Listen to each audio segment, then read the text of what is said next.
MPs की meeting हुई और बरतानवी पार्लियामेंटेरियंस को बताया गया कि पाकिस्तान में किस तरह कत्लेआम हुआ डी चौक में 26 नवंबर 2024 को, और उसके बाद कुछ मुतालबात किए गए। वहाँ पे अभी फॉलोअप चल रहा है और बरतानिया में लेटर्स भिजवाए जा रहे हैं तमाम एमपीज़ को, और आने वाले दिनों में ओवरसीज़ पाकिस्तानी वहाँ उस मसले को मज़ीद उठाएंगे। अब जो अमेरिका के अंदर कांग्रेशनल मीटिंग है, इसको रोकने की पूरी कोशिश की गई। मोहसिन नकवी भी अमेरिका में मौजूद है, इनके ऊपर बहुत दबाव था। एक तो उनके ऊपर दबाव है कि वो किसी तरह डोनाल्ड ट्रंप की जो एडमिनिस्ट्रेशन है उस तक रसाई हासिल करें। खसूसन मार्को रूबियो से मिलने के लिए बहुत कोशिश कर रहे हैं, जो उनके सेक्रेटरी ऑफ द स्टेट हैं। सेक्रेटरी ऑफ द स्टेट ने अपनी तैनाती के पहले दिन ऑस्ट्रेलिया के, जापान के और इंडिया के वज़राए ख़ारजा के साथ मुलाकात की है।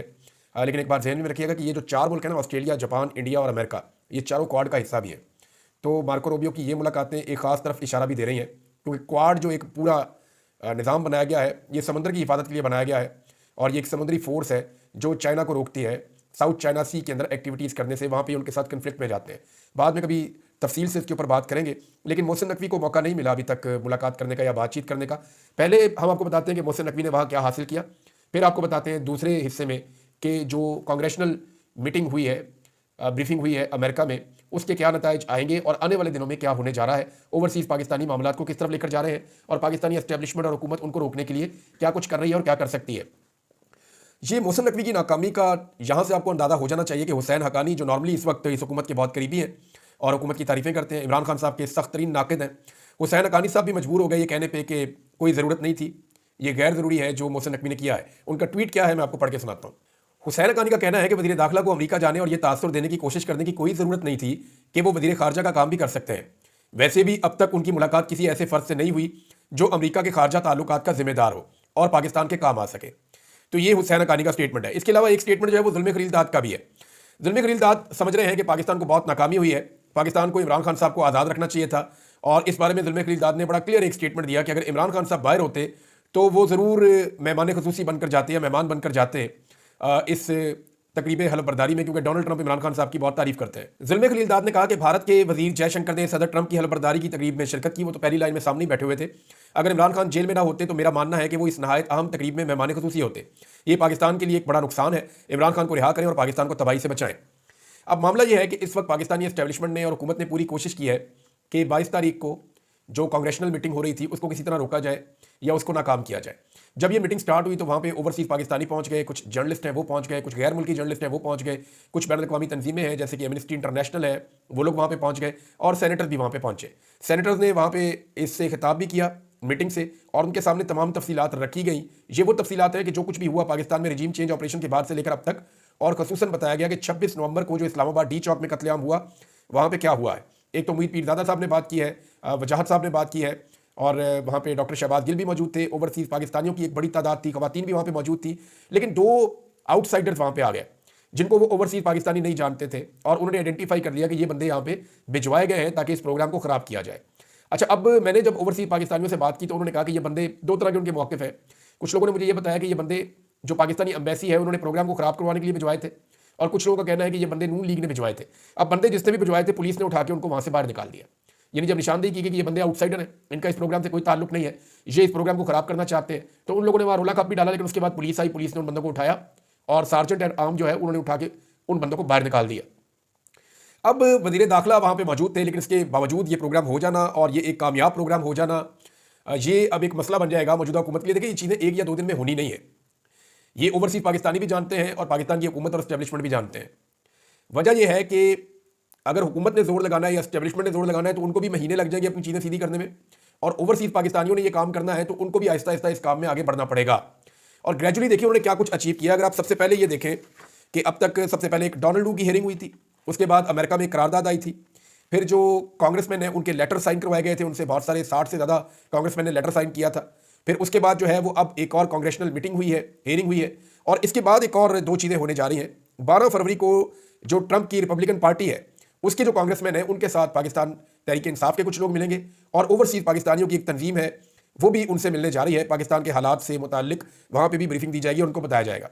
जबकि मेरी इत्तला के मुताबिक जैसा कि पहले दस्तखत करवाए गए थे कांग्रेसमैन की और ख़त भिजवाया गया था अमेरिकन एडमिनिस्ट्रेशन को, तो अब एक और ख़त लिखा जाएगा जो स्टेट डिपार्टमेंट को भिजवाया जाएगा, और उस खत के ऊपर दोबारा से कांग्रेसमैन के दस्तखत करवाए जाएंगे।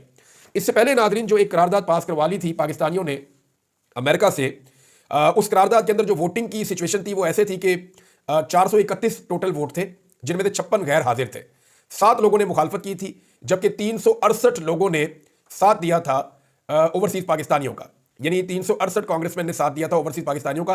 431 में से 368 वोट उनके हक में आए थे, 7 वोट उनके खिलाफ आए थे। इसमें डेमोक्रेट्स के 181 वोट थे और रिपब्लिकन्स के जो है वो वोट थे 187, और जो खिलाफ वोट आए थे वो 7 के 7 रिपब्लिकन्स के थे। अब इस वक्त जो है वो रिपब्लिकन्स की हुकूमत बन गई है और ओवरसीज पाकिस्तानी ये चाहते हैं कि एक बाइंडिंग रेजोल्यूशन पास की जाए अमेरिका की सेनेट में, और वो जो पास करवाना चाह रहे हैं बाइंडिंग रेजोल्यूशन, इसमें ये पाबंदियां लगवाना चाह रहे हैं। क्योंकि ये जो कांग्रेशनल मीटिंग हुई है इसके अंदर मुतालबा किया गया है कि पाकिस्तान के अंदर जो अहम तरीन लोग हैं, जो फैसला साज हैं, जैसा कि एस्टेब्लिशमेंट या हुकूमत के अंदर आम लोगों पर लोग बैठे हुए आम मुद्दों पर, वहाँ आर्मी चीफ का नाम लिया गया, वज़ीर दाखिला, दीगर लोगों का नाम लिया गया कि इन लोगों के ऊपर जो है वो पाबंदियां लगा दी जाए। और ये मुतालबा किया गया कि पाकिस्तान पे किसी किस्म की पाबंदी ना लगाई जाए, उन लोगों पर इनफरादी तौर पर पाबंदियां लगाई जाए जो लोग पाकिस्तान में इंसानी हकूक की खिलाफ वर्जियों में और इलेक्शन में धांधली में और जो कुछ भी हो रहा है, जबरी गुमशुदगियां हो या डी चौक का कत्लेआम हो, जो लोग भी इन चीज़ों में मुलव्वस हैं, उन लोगों के ऊपर इनफरादी तौर पर ये पाबंदियां लगाई जाए। मोहसिन नकवी ने पूरी कोशिश की है जनाब, लेकिन अब बड़ा जो इशू होगा आने वाले दिनों में मौजूदा हुकूमत के लिए या एस्टेब्लिशमेंट के लिए वो ये होगा कि किसी तरह भी कुछ भी करके जो एक बाइंडिंग रेजोल्यूशन लाना चाहती है वहाँ पे ओवरसीज पाकिस्तानियों की कम्युनिटी अमेरिका की कांग्रेस में, उसको रोका जाए। क्योंकि अगर उसको ना रोक सके तो फिर बाइंडिंग रेजोल्यूशन के बाद इसका मतलब यह है कि अमेरिकी हुकूमत मजबूर हो जाएगी वो तमाम इकदाम करने के लिए जो उस रेजोल्यूशन में पास किए जाएंगे। अब इसके लिए क्या करना होगा, वहाँ बहुत बड़ी लॉबिंग करनी पड़ेगी। मेरी इत्तला के मुताबिक जो पाकिस्तान की हुकूमत है वो वहाँ बहुत ज़्यादा पैसा खर्च रही है। जीरो से बेशक उन्होंने शुरू किया है, लेकिन मोहसिन नकवी को वहाँ भेजा गया है। पाकिस्तान की जो एस्टेब्लिशमेंट है उनके सबसे काबिल भरोसा आदमी है और मोहसिन नकवी पे सबसे ज़्यादा एतबार किया जाता है। पाकिस्तान की एस्टेब्लिशमेंट में सबसे काबिल जिक्र और सबसे आजमूदा मोहरा है इस वक्त एस्टेब्लिशमेंट का।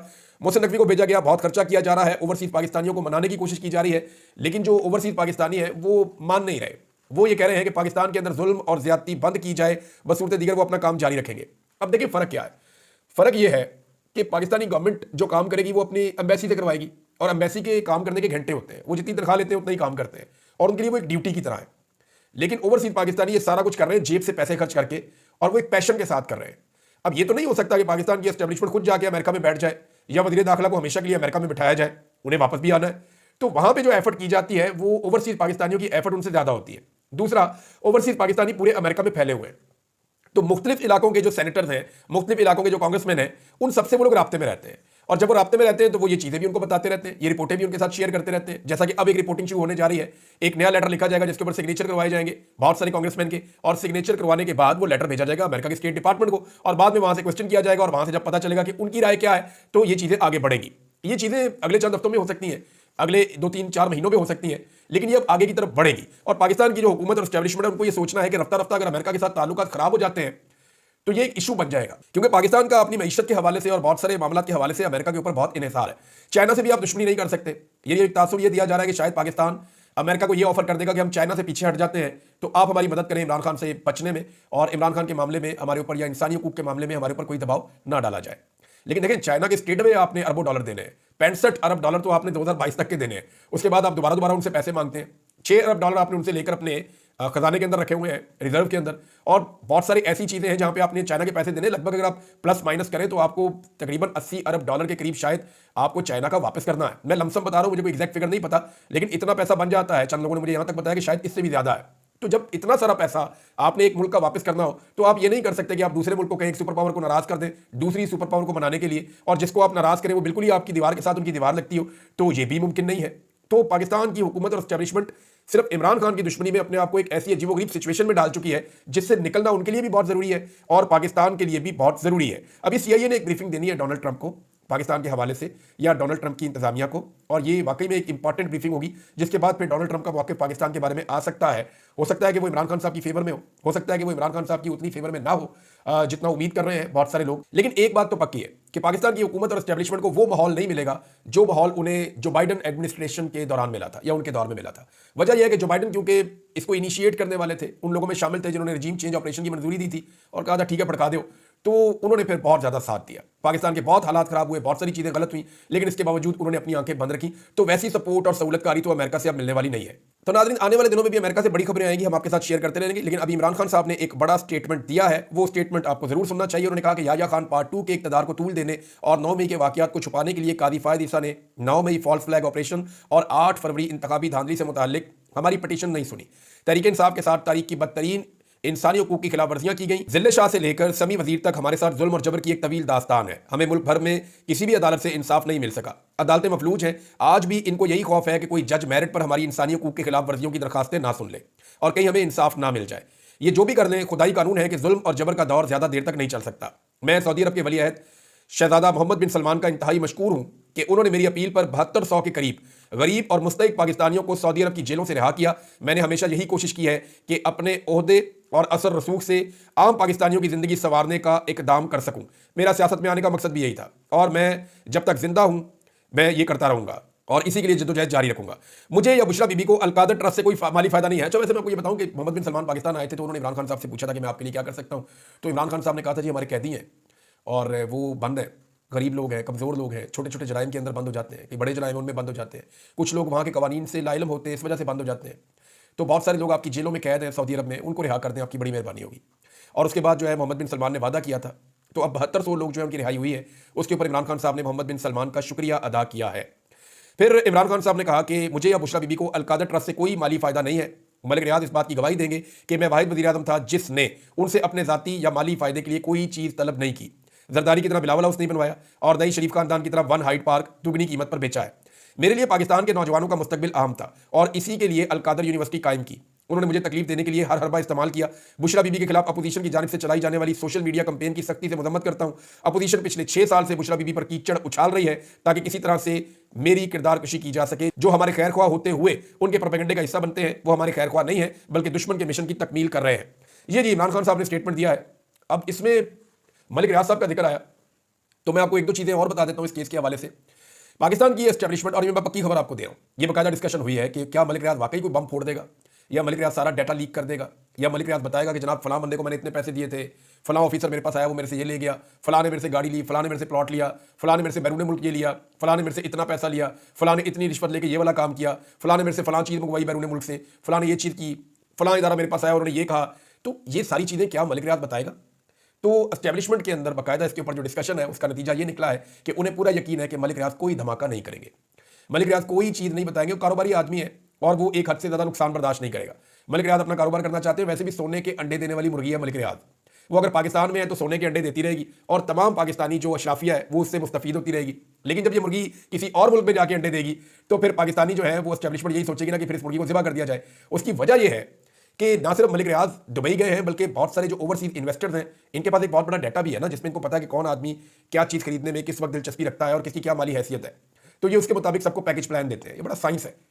तो मलिक रियाज के पास सारा डाटा भी है, हर चीज़ का पता है। तो पाकिस्तान में जो रियल स्टेट का कारोबार करने वाले इदारे या लोग हैं उनको प्रॉब्लम हो गई है।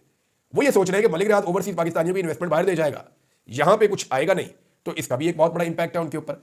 लिहाजा मलिक रियाज जिसके खिलाफ मीडिया एक लफ्ज़ नहीं बोलता था, मीडिया पे बीप लग जाती थी, मलिक रियाज का नाम आता था, मीडिया की कभी जरूरत नहीं होती थी कि मलिक रियाज के खिलाफ कोई सोसाइटी का नाम भी नहीं ले सकते थे।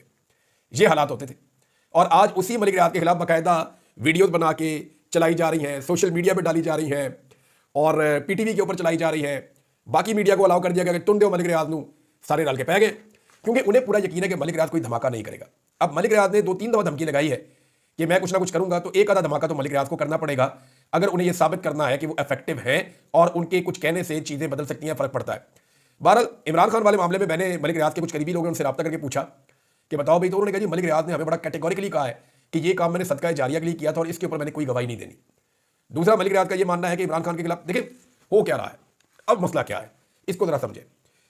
जो लॉ एक्सपर्ट्स हैं उन्होंने जाके बता दिया है, हुकूमत को भी बता दिया, एस्टेब्लिशमेंट को भी बता दिया कि जनाब कुछ ना कुछ करके जेल के अंदर तो फैसला इमरान खान के खिलाफ दे दिया गया है, लेकिन जब यह मामला ओपन कोर्ट में आएगा, हाई कोर्ट में या आगे किसी और कोर्ट में चला गया या अपील में चला गया, तो यह दोबारा करना मुमकिन नहीं होगा। यानी जेल के अंदर बंद माहौल के अंदर सजा दे दी, पहले भी देते रहे हैं, 2 नंबर किस्म की, बाहर आके वो खत्म हो जाती थी। तो यह बताया गया कि अगर इमरान खान को इसके अंदर पक्का फिक्स करना है तो हर हाल में मलिक रियाज की गवाही चाहिए होगी। मलिक रियाज आकर बताया कि जनाब मैंने रिश्वत दी है, तो फिर ये दोनों मियां बीवी फंसते हैं, वरना ये दोनों मियां बीवी नहीं फंसते। अब अगर मलिक रियाज की गवाही आ जाती है ना, तो इमरान खान के ऊपर एस्टेब्लिशमेंट या हुकूमत वो दबाव डाल सकती है जो उन्हें चाहिए। और मलिक रियाज कह रहे हैं मैं कोई भी कुर्बानी दूंगा, मैं गवाही नहीं दूंगा। अब मामला आगे जनाब यहां पे फंस गया है। मलिक रियाज ने अगर गवाही, तो मेरे ख्याल में मलिक रियाज को सारा भांडा फोड़ देना चाहिए। पाकिस्तान की खिदमत हो जाएगी, बताएं किस किसने क्या किया और कैसे कैसे किया और कौन कौन किस किस मामले में कैसे कैसे इन्वॉल्व था। लेकिन अभी तक तो मलिक रियाज ने बताया नहीं है, तो उम्मीद करते हैं जो आज नहीं बताया वो कल बताएंगे। लेट्स सी होता क्या है। अब तक इतना ही, अपना ख्याल रखिएगा, अपने चैनल का भी। अल्लाह हाफ़िज़।